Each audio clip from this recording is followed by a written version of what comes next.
வணக்கத்துடன் இது Inba tax. Inba tax என்கின்ற இந்த வலையொலியில் ஒரு 3 பிரதான விடயங்களை மையப்படுத்தி நாம் பார்க்க இருக்கின்றோம். ஒன்று, பேரறிவாளன் அவர்கள் வழக்கறிஞராக சென்னை உயர்நீதிமன்றத்திற்குள் சென்றிருக்கக்கூடிய காட்சி, அது சார்ந்து பதிவாயிருக்கக்கூடிய செய்திகள். இன்னொன்று, ஐயா காசி ஆனந்தன் அவர்கள் தமிழக தேர்தலை மையப்படுத்தி அவர் தெரிவித்திருக்கக்கூடிய ஒரு சில கருத்துகள். அதுபோல ஈரான் கப்பலை அமெரிக்கா வழிமறித்து கைப்பற்றி இருக்கக்கூடிய ஒரு விடயம் மீண்டும் ஒரு பதட்டத்தை உருவாக்கி இருக்கிறது. இந்த 3 விடயங்களை மையப்படுத்திய கருத்துக்களை ஒரு கோர்வையாக பார்க்கலாம் என்று நான் நினைக்கின்றேன். முதலில் பேரறிவாளன் அவர்களை மையப்படுத்திய ஒரு செய்தி. பேரறிவாளன் யார் என்பதற்கான விளக்கம் உங்களுக்கே தெரியும். எனவே அதை குறித்து ஒரு நீண்ட விளக்கம் கொடுப்பதற்கு நான் விரும்பவில்லை. பேரறிவாளன் 33 ஆண்டுகள் ஒரு இருட்டு அறைக்குள் உட்காரக்கூடிய ஒரு களத்தை அவர் எடுத்திருந்தார்.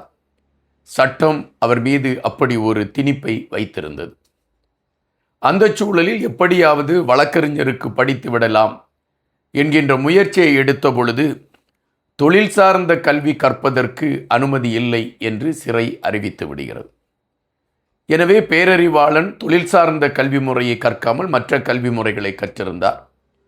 ஆனால் அவருடைய மனதிற்குள் எப்படியாவது தான் ஒரு வழக்கறிஞராக மாற வேண்டும், எந்த சட்டம் தன் மீது ஒரு பழியை சொல்லி சிறைக்கு அனுப்பியதோ அந்த சட்டத்தை நாம் படித்து அந்த சட்டத்தை பேசக்கூடியவராக, அந்த சட்டத்தை கையில் எடுத்துக்கொண்டு மற்றவர்களை காப்பாற்றக்கூடியவர்களாக நாம் நீதிமன்றத்திற்கு செல்ல வேண்டும் என்பது அவருடைய மனதிலே இருந்த ஒரு பதிவாக இருக்கிறது. எனவே கிருஷ்ணய்யர் போன்ற பல உயர் நீதி அரசர்கள் எழுதிய தீர்ப்புகளை எல்லாம் அவர் படித்து அதில் இருக்கக்கூடிய என்னென்ன கருத்துகள் எடுத்து வைக்கப்பட்டிருக்கிறது என்பதையெல்லாம் அவர் தெரியக்கூடிய ஒரு களத்தை எடுக்கிறார். அதன் மீதும் சட்டத்தின் மீதும் அந்த தீர்ப்புகளின் மேலும் அவருக்கு ஒரு ஈடுபாடு ஏற்படுகின்றது.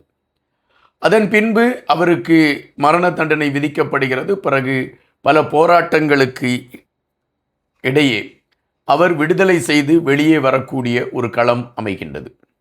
வெளியே வந்த அவர் அதன் பின்பு என்ன ஆனார் என்கின்ற விடயம் மிகப்பெரிய ஒரு கேள்வி பொருளாகவே இருந்தது.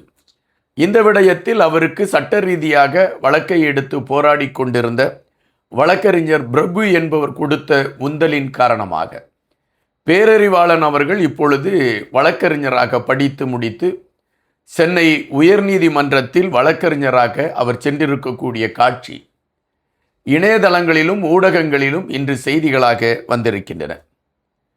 ஒரு வழக்கறிஞராக பேரறிவாளனை பார்க்கின்ற பொழுது உண்மையிலே நமக்கும் ஒரு மகிழ்ச்சியாகத்தான் இருக்கிறது. அவருக்கு வாழ்த்துக்களை சொல்லிக் கொள்வதில் நாம் பெருமை கொள்கின்றோம். இரண்டாவது விடயம், ஐயா காசி ஆனந்தன் அவர்கள் குறிப்பிட்டிருக்கக்கூடிய செய்தி. தமிழக அரசியல் நகர்வுகளை மிக உன்னிப்பாக கவனித்து கொண்டிருக்கக்கூடிய ஒரு மனிதராக காசி ஆனந்தன் அவர்கள் இருக்கின்றார்கள். தற்பொழுது கூட அவர் எழுதி ஒரு 4 பாடல்கள், அதாவது தமிழர் தாயகத்தை மையப்படுத்தி அவர் எழுதியிருக்கக்கூடிய 4 பாடல்கள் TL மகாராஜன் அவர்களுடைய இசையமைப்பில் அவைகள் உருவாக்கம் பெற்று இப்பொழுது புலம்பெயர்ந்த தேசத்தில் அவைகள் ஒளிபரப்புவதற்கான ஒரு களம் எடுக்கப்பட்டிருக்கிறது என்ற செய்திகள் நாம் அறிய பெறுகின்றோம்.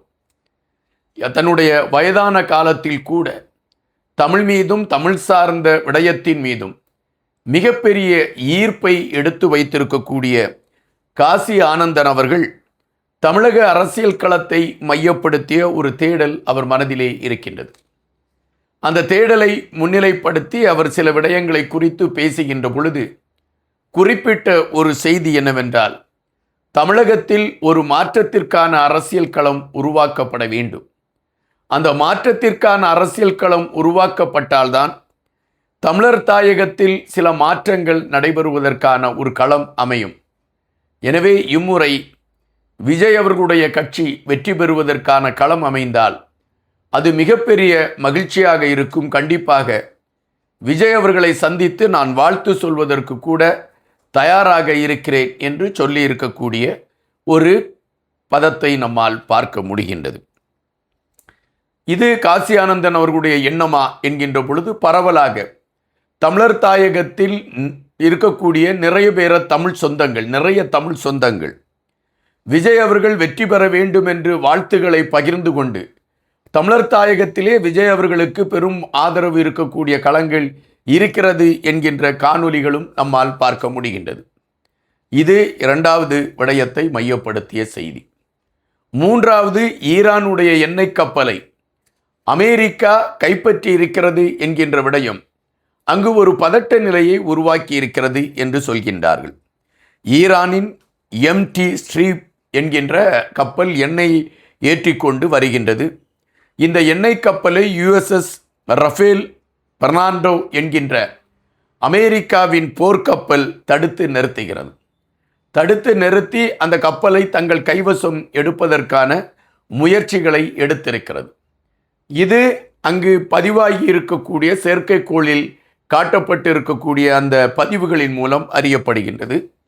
இதை ஈரானும் உறுதி செய்திருக்கிறது, அமெரிக்காவும் உறுதி செய்திருக்கின்றது. இதற்கு முன்பு மெஜஸ்டிக் எக்ஸ், டிஃபானி என்கின்ற இரு கப்பல்களை அமெரிக்கா கையகப்படுத்தி வைத்திருக்கிறது.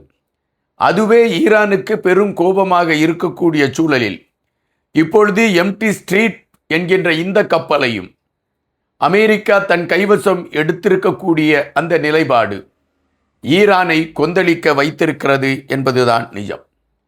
பேச்சுவார்த்தைகள் நடைபெற்று கொண்டிருக்கின்றன. பேச்சுவார்த்தையில் ஒரு முடிவு எட்டப்படுவதற்கான ஒரு களம் இருக்கிறது என்றெல்லாம் சொல்லப்பட்டிருக்கக்கூடிய அந்த விடயங்கள் இப்பொழுது ஒரு மாற்றமாக மாறிவிடுமோ என்கின்ற ஒரு கேள்வி இருக்கின்றன. எனவே இப்பொழுது அந்த ஹர்மூஸ் நீரணையை மையப்படுத்திய அந்த பகுதி மிகப்பெரிய ஒரு பதட்டத்தில் இருக்கிறது என்ற செய்திகள் வருகின்றன. ஒருவேளை ஈரான் இன்று இரவு தாக்குதலை நடத்துவதற்கான ஒரு களத்தை எடுக்குமா என்கின்ற ஐயப்பாடு உலக நாடுகள் மத்தியில் எழும்பி இருக்கிறது என்பதை நாம் இங்கு பார்க்க வேண்டியதாக இருக்கின்றது. இதே வேளையில் ஈரானின் இருக்கக்கூடிய வெளி விவகாரத்துறை அமைச்சர் ரஷ்யாவிற்கு விஜயம் செய்திருக்கக்கூடிய விடயமும் சற்று உன்னிப்பாக பார்க்கக்கூடிய ஒன்றாக இருக்கிறது என்று அமெரிக்கா கருதுகிறது.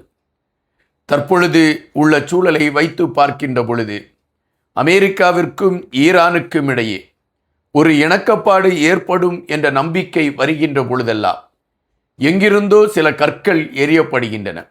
அப்படி எரியப்படுகின்ற கற்கள் உலகத்தின் நம்பிக்கையை தகர்க்க தொடங்கியிருக்கிறது என்பதுதான் நம்மால் எடுத்து வைக்கக்கூடிய கருத்தாக இருக்கின்றது. இந்த இரண்டு செய்திகள் மட்டுமல்ல, இன்னொரு செய்தியாக 3 செய்திகளை நான் உங்கள் முன்னால் எடுத்து வைத்திருக்கின்றேன். கண்டிப்பாக உங்களுக்கு பிடித்திருந்தால் எங்களுடைய வலையொலியை பகிர்ந்தளியுங்கள், உங்களுடைய நண்பர்களுக்கும் சொல்லுங்கள்.